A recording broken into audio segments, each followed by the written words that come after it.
大家谢谢你们都来。我没有预备中文说这个演讲，所以我一直就说英文，好吗？对不起。好啊，我开始吧。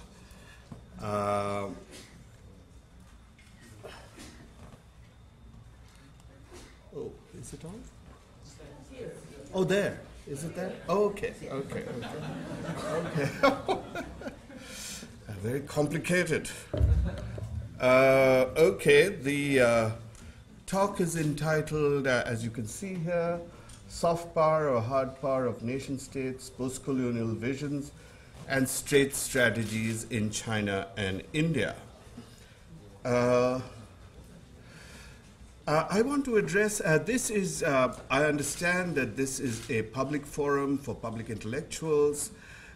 My work has tended to be quite academic, though I have tried to reach out, and I hope this is an effort to reach out, but it still has a strong academic quality to it. And the question that interests me is,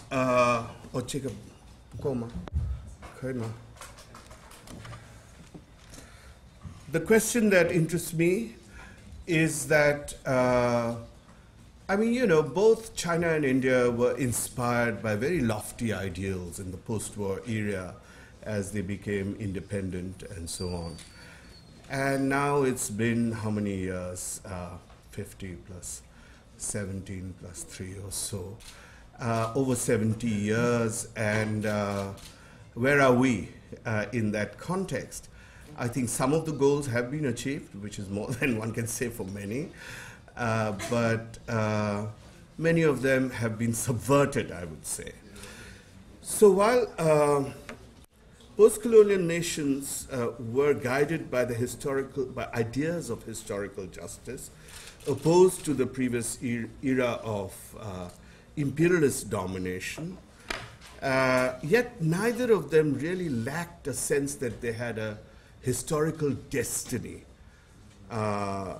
drawn from its glorious past. Both China and India saw themselves as having a glorious past, and this past would play a major role in the cultural order of New Asia.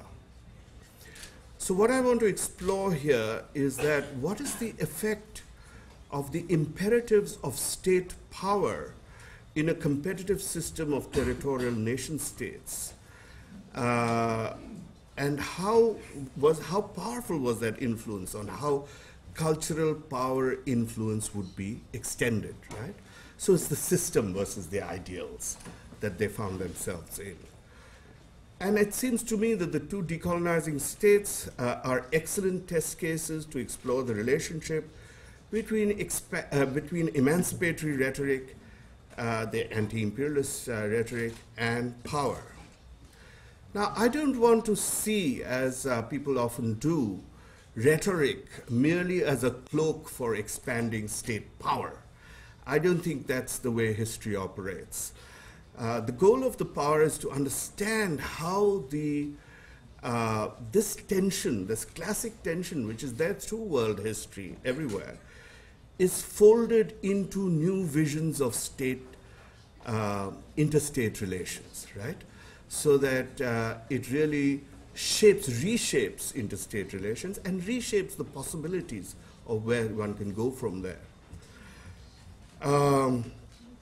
And the new interstate relations came to be known as Panchashila, which in Sanskrit means, which was actually developed by the Indonesians more than anyone else, developed as the 5 principles, and the new forms of cultural power in the Cold War, and after that in the notion of soft power. So I look at it successively.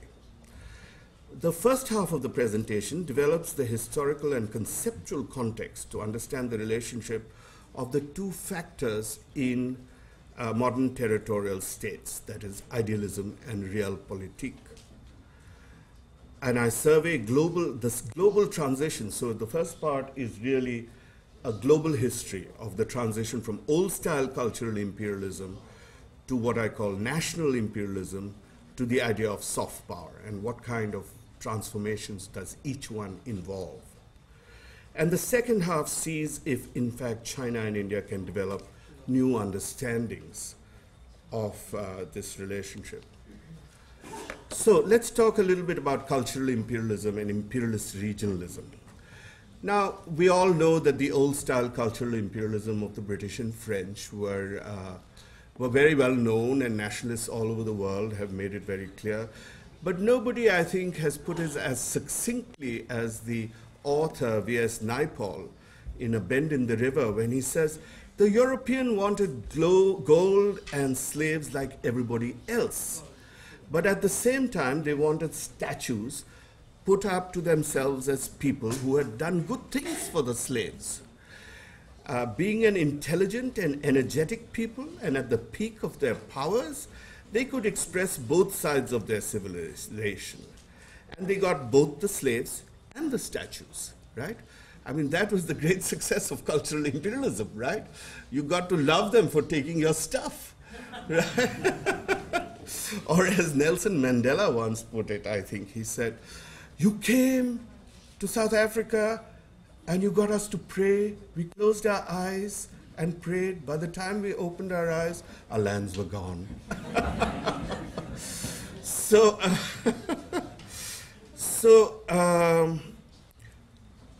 But this condition of cultural imperialism, clearly the nationalists in the rest of the world got smart about this and became increasingly infeasible by the early 20th century.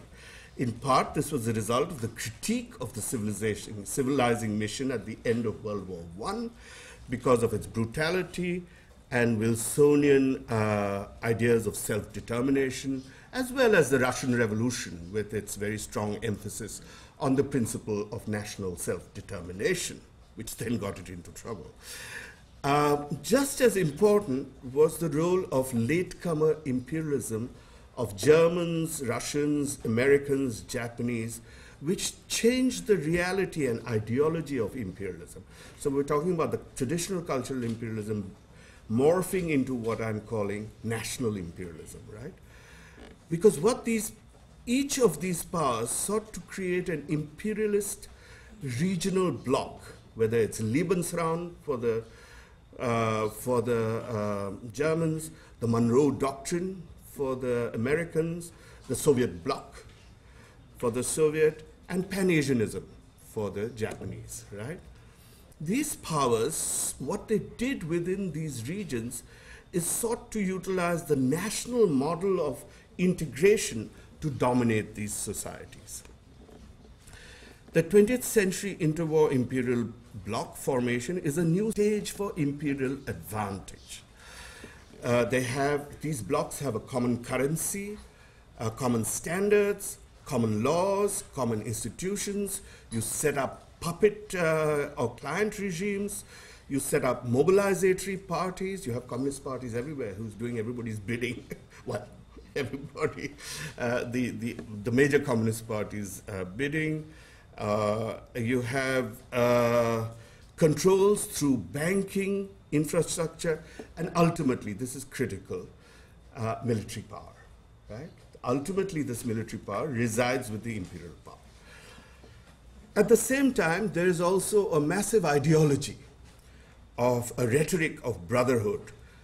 In the East Asia case, of course, it is elder and younger brother. It's the imperial tribute system. In the Soviet case also, it is. The Chinese were very upset when they kept saying, oh, younger brother doesn't know this and that. And by the way, younger brother has an Asiatic mode of production which is more primitive than the slave mode of production. So this kind of patronization, this rhetoric of brotherhood, self-governance, tutelary democracy, common blood and culture, of course, Germans never stopped from claiming common blood and culture, not in the Japanese, not common blood, common culture.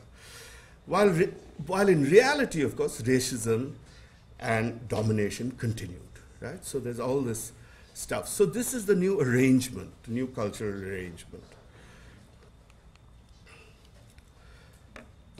So the new powers sought to incorporate the exploited regions as part of a common region dominated by the new imperial power, but modeled on the idea of the nation. Albeit, this is an uneven developed nation, right? In all societies, you have some parts of the nation that are well developed and others that are exploited. This forces even old powers. But this is a very successful model. You know, the nationalists, there are enough constituencies among nationalists who buy into this. And so the French and the British say, oh my God, we should also start doing this, right? But they're a little too gone in the teeth. And they're unable to, so the Britain tries to create a sterling bloc and give some kinds of national concessions, local self-government and this and that. The new French attitudes to colonies is summed up by Albert Le Brun, whose goal was now to unite France to all those little distant Frances in order to permit them to combine their efforts to draw from one another reciprocal advantage. As I said, the French and British were not very successful. Germany was more so in Central Europe. Soviet Union and the US in the Caribbean basin were a little more successful. Japan, however, is particularly advanced in creating a common imperial regional bloc, especially in Northeast and Southeast Asia. The rhetoric of imperialism also changes in Japan from emphasizing difference between colonizer and colonized, right? You're really somebody who deserves to be subjugated, to equal nation states, especially after the establishment of Manchukuo, the Japanese puppet state, which was developed as a very wealthy nation state, puppet nation state. Now, so what we see is that the conditions, because of the changing circumstances, it became more effective for imperialists to foster modern and indirectly controlled institutions in dependencies. The aim was to control these areas by dominating the levers of mobilization, as I said, such as banks, transport, infrastructures, political institutions, created to resemble the metropole. Unlike British free trade imperialism, interwar imperialists attended to the modernization of institutions and identities, even while racism and nationalism accompanied the reality of military political domination. Further, creating similar institutions fostered a similarity of interests and goals between elites in the metropolitan and dependent societies. This is very critical for my understanding of soft power. Common institutions absorb elite allegiance. As I said, this is often the basis also of soft power. So in the Cold War, I extend that argument. I see the national imperialism sees its apogee, its height in the Cold War. The two superpowers with clan states, the relationships resembled very much the imperialism of nation states. Of course, you know, these states often had more freedom in the sense that they could bargain with each other and so on, which may be happening again now. Military power and economic controls were in the background, but very real. You know how many military, what is it called, establishments the US had across the world, about 17,000. Military power and economic controls were in the background, but real mobilization was conducted through creation of many similar institutional practices of the free world versus the socialist bloc, in which elites developed close interests with the metropole, chambers of commerce, clubs, communist party ties, etc. Also, there were massive cultural transformations aided by cultural industries like Hollywood, communist youth groups, publishing industries, development, and progress ideologies. These were what we might say, even in the Cold War, elements of soft power. Enlightenment designs of superpowers were often shot through with paternalism, national interests, and covert racist prejudices, which constantly produce contradictions and tensions. We see this from Vietnam to Marcos's Philippines, from Prague to Afghanistan, right? So they were not free, obviously, from these massive tensions. It was this configuration of national imperialism that led to the resistance to both the Soviet Union as well as to the United States and many parts of the world. We can think of national imperialism as occupying a space between cultural imperialism and soft power, right? Okay. As a mode of domination, of state-to-state domination. Nationalism, imperialism, and soft power. Cultural imperialism is the spread of dominance over underdeveloped or colonized others. Soft power focuses on the contemporary competition between national influence in a globalized space. In this idealized view, national imperialism has elements of cultural imperialism, that is to say, economic and military control, paternalism, and soft power, rhetoric and institutions of equality, elite allegiance, and so on. Joseph Nye's concept of soft power is quite vague. At one point, he defines soft power as getting other countries to want the outcomes that a particular country wants. That is to say, to co-opt people rather than coerce them.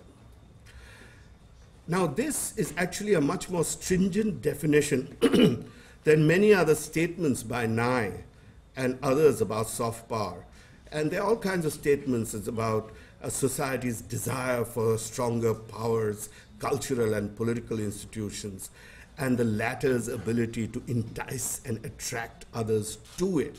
And that's what people think, that, you know, you become so attractive, people come to you. While there may be some causal relationship between your superiority, between the two factors, desiring or admiring the goodies of another country, this does not mean agreeing to the country's wishes or wanting their political outcomes. Indeed, if you think of it for a minute, this is what nationalism was. Nationalism says, I want everything you have, but I don't want your political power. I don't want to go with your outcomes, right? So, I mean, you know, how does this work? There's a contradiction there right in the start. Historically, co-opting the people to want your outcomes actually takes place post factum, after the hard intervention has been made, and soft power used to mollify and accommodate key allies. It leaves me to believe that hard power, military and economic, is an important, if not invariable, condition of soft power. Now to come to our topic, China and India. Neither India nor China fit well into the Cold War. No, I have to take a little more. Fit well into the Cold War. Cultural imperialism, national imperialism. Neither India nor China fit well into this Cold War order. Even in the 1950s, the PRC, while chafing under Soviet patronizing behavior, could not be considered a client state, nor even a very junior partner. The relative autonomy of the two nations can explain why they also took the lead in the non-aligned movement starting from the 1947 conference through Bandung and beyond. However, the efforts by these outliers to create and dominate an alternative order did not gain much traction beyond the 1950s. Now, why does the Bandung movement fail? One is, of course, Cold War imperialism. The other is territorial and competitive conflicts. In other words, the territorial political form that they inherited, the national form, precluded a non-competitive or essentially cooperative forms of interaction. Panchshila was the new Westphalia. The classic tension is folded into new visions of interstate relations and new forms of cultural power, exemplified retrospectively by the notion of soft power in the era of nation states. The goal of Panchashila was to enable non-interference by other states and to engage in relationships by setting aside insoluble issues. Thus, it could still be used instrumentally to forcibly incorporate a contested region and declare it to be part of the national territory. The message for Bandung was that the PRC favored peace, not war and revolution. But according to Chen Jian, I don't know if he's here, Chinese leaders were more interested in occupying a leading role in world revolution. China continued to provide covert armed support to revolutionary movements, destabilizing governments in Southeast and South Asia until the 1980s. It conducted what we might call a foreign policy of walking on two legs: Panchila in state-to-state relations and revolutionary support in party-to-party relations. The Indian state was not so innocent either. Even before the declaration of it, it annexed Kashmir, it annexed the state of Hyderabad, and after its signing of the Panchashila, it used the non-interference doctrine to annex Goa and Sikkim. The reemergence of China as a superpower in the 21st century has seen Chinese leaders take the historical memories as their launching pad. I saw several of this very quotation from the New York Times in several papers. My home Shanxi province is the start of the ancient Silk Road. I can almost hear the ring of the camel bells and smell the wisps of smoke in the desert. So there's a whole emotional investment in this idea as well. OBOR may be seen as a principally cultural and economic approach to the earlier strategic Shanghai Cooperation Organization. As you all know, SCO was designed to increase military, counter-terrorist, anti-separatist cooperation, but OBOR, of course, encompasses all this and much more. Chinese economic investments in infrastructure partnership include high-speed railroads, telecommunications, new ports, energy corporations, and big new roads as well. This has been facilitated, as we know, from the AIIB in 2015 to enhance investment and development of the region. But in fact, no more than 20% of the investments are coming from these new banks. Most of it still comes from CITIC and other kinds of sources. Also, it places a significant role for culture. Central Asia and Middle East nations from Turkey to Kazakhstan have established their heritage sites on the Silk Road, each striving to get as many sites on the World Heritage List to enhance their status and craft contemporary commercial and political strategies on this emergent platform. The promise and perils of OBOR as neo-traditional soft power. Thus, OBOR combines culture and economics with an apparently cooperative and light military presence. As such, it could be well comparable to the Chinese imperial tribute system of the last millennium. Indeed, it could express, as I said, a neo-traditional soft power. The tribute institutional order was able to interlace cultural and economic goals in what was arguably often a win-win situation. Military violence was infrequently used to secure order. This is by no means to say that military violence was not used, and the most famous instance of it, of course, was the Ming naval expeditions led by Admiral Zheng He, which forced tribute, captured slaves, and even the king of Sri Lanka, who was brought to Nanjing, in a bid to demonstrate the power and might of Chinese emperor. This authority, however, was not maintained beyond the brief early 15th century, for it was too much to maintain. Some say that the tribute system was more about imperial authority and less about profit. Actually, I think that's even more important if it was. If it is about creating a framework of interaction in which China has a kind of authority, a symbolic authority, that would be perfect and minimize military violence. But of course, you know, this doesn't mean that China doesn't gain. It doesn't mean just because China is a symbolic authority, it doesn't mean that it will not gain economically. You know, in the Song period, China paid tribute to the Khitan and the Liao, and it was paying a great deal. But in the end, it made much more money because of the trade that tribute generated, right? So there are all kinds of ways, and the tribute system becomes very much, as it were, the framework, the key for the trade system there. And that could be a very interesting role if, in fact, it can be played out. But can OBOR reproduce such a win-win situation? Or do the new conditions of capitalism, nationalism, and statism change everything? Chinese capitalism abroad has tended to be extractive and energy hungry, and investments in mammoth logistical and infrastructural ventures have tended to bypass the interests of local communities, favoring local elites. But the migration of small Chinese businesses and immigrant communities has produced tensions in local societies, especially in Central Asia, and Chinese state corporations are seen to be hand in glove with crony capitalists. Central Asian countries have relatively weak societies, so resistance to these projects is not immediately visible. Moreover, Chinese investors will have to tread very carefully across the minefields of local conflicts, wars, extremist and separatist movements. They're, I believe, most vulnerable today in Balochistan, although Gwadar is becoming a very well-developed port. The consequences of Chinese neighborhood strategy have been felt most sharply in Southeast Asia. From the 1990s, China had begun to cultivate very good relations with ASEAN. China's relationship with integrating Asia was dramatically enhanced during the Asian financial crisis when China did not devalue its currency. Also, China was the first to sign ASEAN's Treaty of Amity and Cooperation.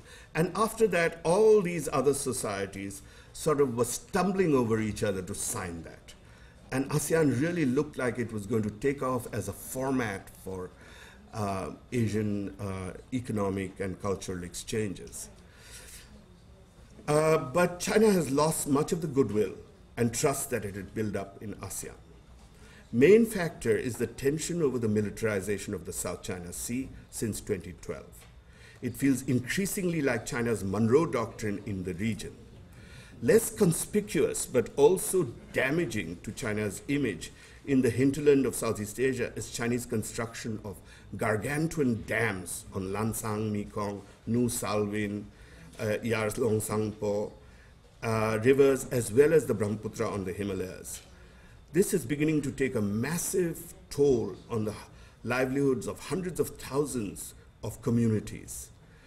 And as a result, there have been a massive civil society movements that have, in fact, forced China to respond. Let me just come back. We've neglected India completely for good reason. What are the options for India? How does it square its vision of another world order influenced by Asia, imagined by Nehru? What I quote Nehru now, this dynamic Asia from which great streams of culture flowed in all directions gradually became static and unchanging. But it will be a new beginning for renaissance of Asia in which there will be no leaders and followers but all democratic. Indeed, there can be no peace unless Asia plays her part. 15 years ago, John Garver, who wrote a fabulous book on India-China relations, predicted that India would no longer even remain the regional power in South Asia and become subordinated to the Chinese world order. While still struggling with lots of nation-building problems, as does everybody, with new patterns of growth and development, India, however, is not yielding completely to this vision. And this is most clear on the China-Pakistan CPEC agreement. Also rapidly changing geopolitical order allows for new partnerships with US, Japan, and Southeast Asia. India may also be walking on two legs, deploying military and alliances to protect its interests, but cooperate with China's vision of a new traditional soft power. Finally, China options for the future. To what extent can the cultural, economic, and political flexibility of the imperial Chinese tribute framework prevail over the militaristic, nationalistic, and expansionistic ambition?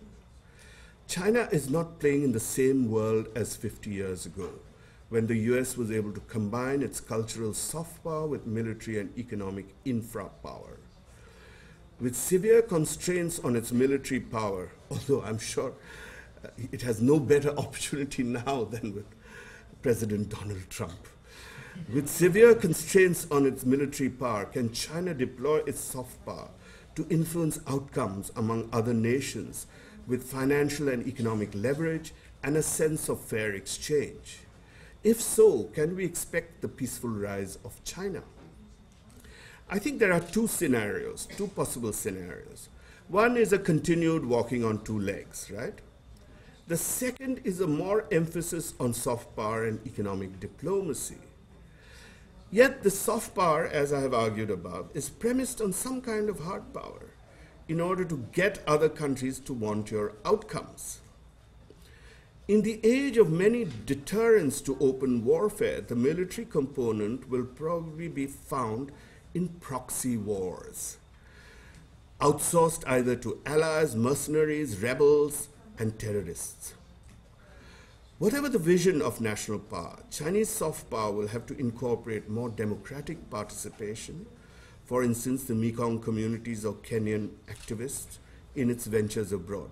By the way, you know, when the Mekong activists and the Southeast Asian activists and so on really began to push back on Chinese hydropower, the Chinese hydropower did incorporate a bunch of things in corporate social responsibility and so on. So there is a response. The problem is in Central Asia, there is no such civil society to pressure it.